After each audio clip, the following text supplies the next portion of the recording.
Hoje nós vamos falar de um assunto importantíssimo, a autodefesa. Vocês já devem ter tido informações sobre ela, em especial quem pratica esportes, mas a autodefesa salva vidas.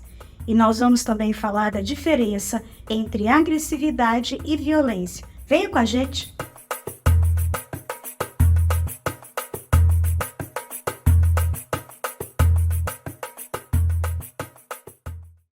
Vocês sabiam que todos os seres vivos têm um poder especial para se protegerem?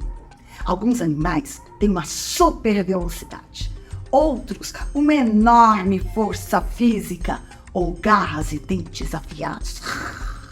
E tem aqueles que sabem se camuflar ou se fingir de mortos. Ué! E nós humanos, além dos nossos reflexos naturais, nós também temos a capacidade de autodefesa. A capacidade de autodefesa vem de uma energia linda. O nome científico dela é agressividade. Sim, parece estranho, não é verdade? Mas as pessoas costumam confundir a agressividade com a violência. Mas elas não são a mesma coisa. Veja bem. A agressividade tem a função de permitir que o ser vivo se defenda de uma ameaça ou de um ataque. É um combustível que dá energia para o ser vivo ter capacidade de impedir que alguém ou alguma coisa o machuque ou até o mate. A agressividade é instintiva, portanto, um fenômeno natural e necessário para a sobrevivência dos seres vivos, e é o que tem nos salvado ao longo dos séculos. Ela é sempre defensiva e busca proteger um indivíduo ou seu grupo de iguais. Na raiz da palavra, agressividade quer dizer dar um passo, ir à frente, ou seja, avançar e buscar seus objetivos.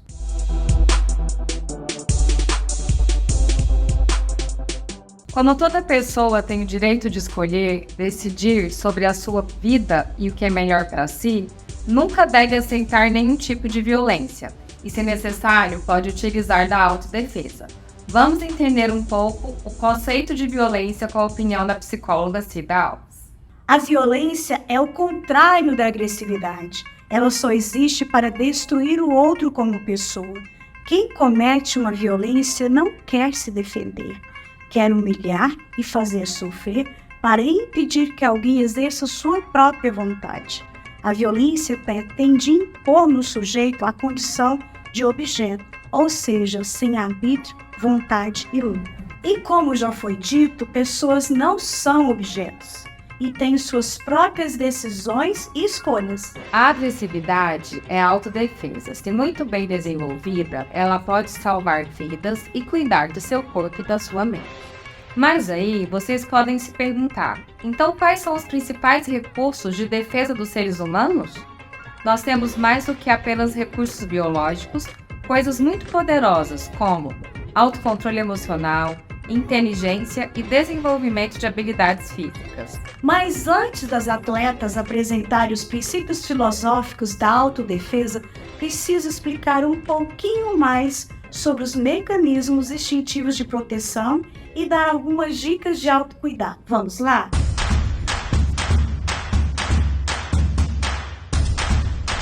Sobre um ataque ou ameaça, todos os seres vivos têm 3 reações de autodefesa. Fuga. A fuga é a mais eficiente de todas, porque protege totalmente o corpo de ferimentos e do risco de morte. Os animais só atacam quando não existe rota ou condições de fugir. Ataque. Ele acontece quando é necessário usar o corpo e a mente para se proteger. No ataque, muitos hormônios são acionados para dar força aos braços e às pernas e a visão ficar focada. Sabe aquele frio na barriga quando a gente leva um susto? É porque o nosso corpo dirige o sangue para as pernas e braços para ter força para correr ou se proteger. Congelamento ou dissociação. O nosso cérebro é fantástico. Ele faz uma avaliação do perigo em fração de segundos. E se o ataque for muito perigoso ou até letal, o corpo desliga todinho. É para evitar que a pessoa sofra demais. Sabe aquele bichinho do deserto que se finge de morto para não morrer? Pode parecer estranho, mas ficar parado, sem reação, pode ser uma forma de se proteger. Só que isso acontece sem sua própria vontade. É algo instintivo, espontâneo. Portanto, não se culpe se isso acontecer. Antes de ouvir as atletas, vamos dar 4 dicas essenciais para vocês. Primeiro, o corpo é seu. Ninguém tem o direito de machucá-lo ou invadi-lo contra sua própria vontade. Segundo, dizer que não é a primeira manifestação de autodefesa. Não é não. Terceiro, se precisar, grite, corra. Para se proteger, faça o que for preciso. Quarto, se você é pequeno e não consegue se defender, não sinta vergonha e nem culpa. O importante é que você peça ajuda para algum adulto de confiança. E nunca se esqueça, quem tem que ter vergonha e culpa é quem comete violências.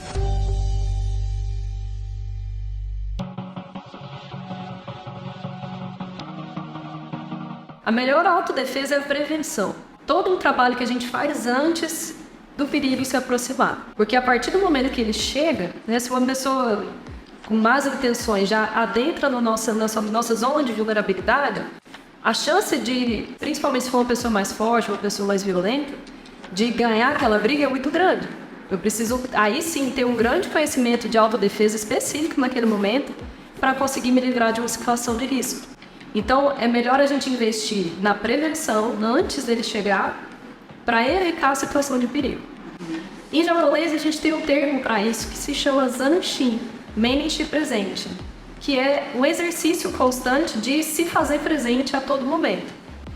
É muito natural, ainda mais numa época que a gente vive de excesso de informação, excesso de estímulo, excesso de cobrança de coisas a fazer, a gente se distrair com os pensamentos. Estou aqui, mas estou pensando no que eu vou fazer daqui a pouco, e tarefas, etc. Quando a gente se volta para o aqui e agora, eu tenho maior percepção do todo, do ambiente à minha volta. Se está acontecendo alguma coisa lá fora, se tem alguém chegando perto. E a gente se protege, por exemplo, as nossas costas são o lugar de maior vulnerabilidade. Se você observar os animais, por exemplo, quando um vai atacar o outro, eles se atacam pela nuca, que é o lugar que não tem como se defender. E é a mesma coisa com a gente, quando a gente está andando na rua. Se alguém chega por trás, é muito mais difícil de sair. Então, andando na rua, a gente olha o tempo todo, o que está acontecendo.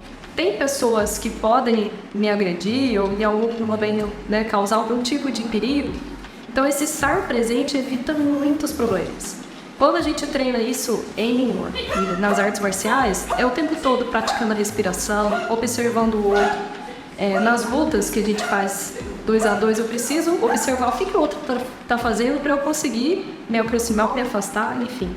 Então, esse exercício do zanshin a gente fala o tempo todo. Na hora de lavar a louça, na hora de fazer o trabalho, tudo isso é a prática da mente presente.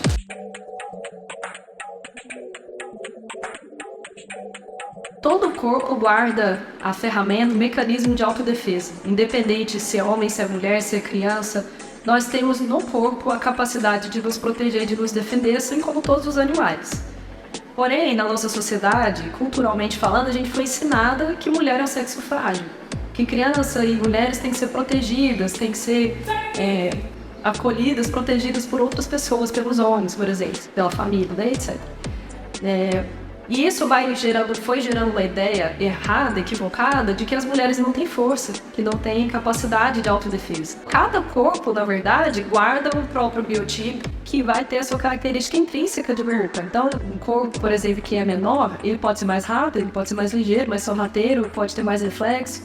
Um corpo maior, mais robusto, ele pode ter mais força, pode ter uma estratégia de defensivo.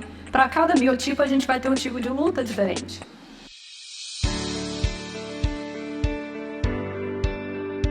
Tem um lema no karatê que diz: o infortúnio resulta do descuido. Então, quando a gente para de prestar atenção e deixa que o perigo se aproxime, é provavelmente onde vai acontecer o problema. Então, estar atento o tempo todo, mesmo que seja um momento de curtição, de relaxamento, tranquilidade, não parar de observar a sua volta. quem são as pessoas que estão à sua volta.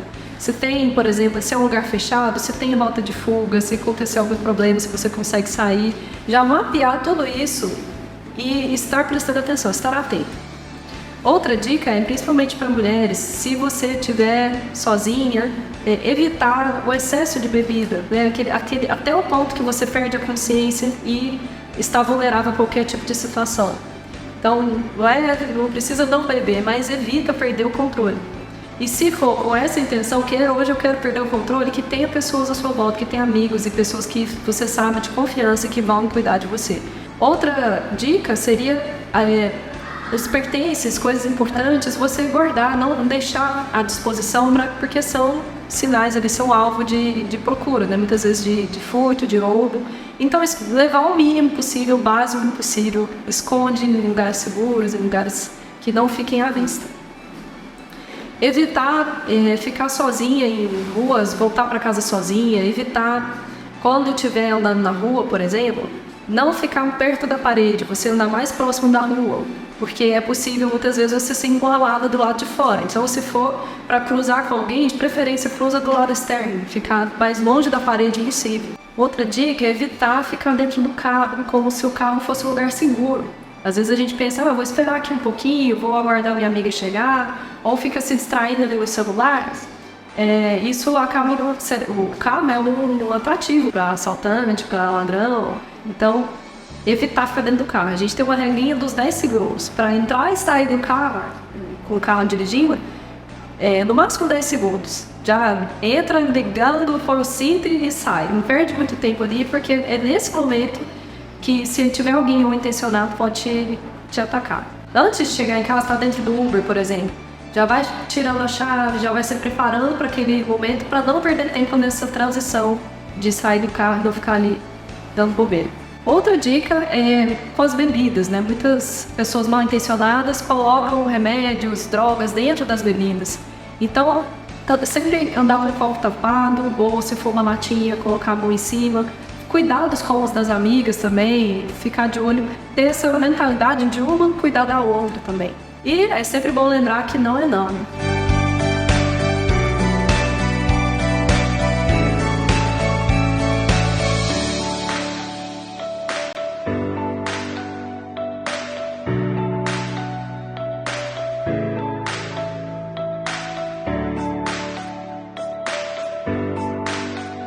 Nunca se esqueçam, quem tem que ter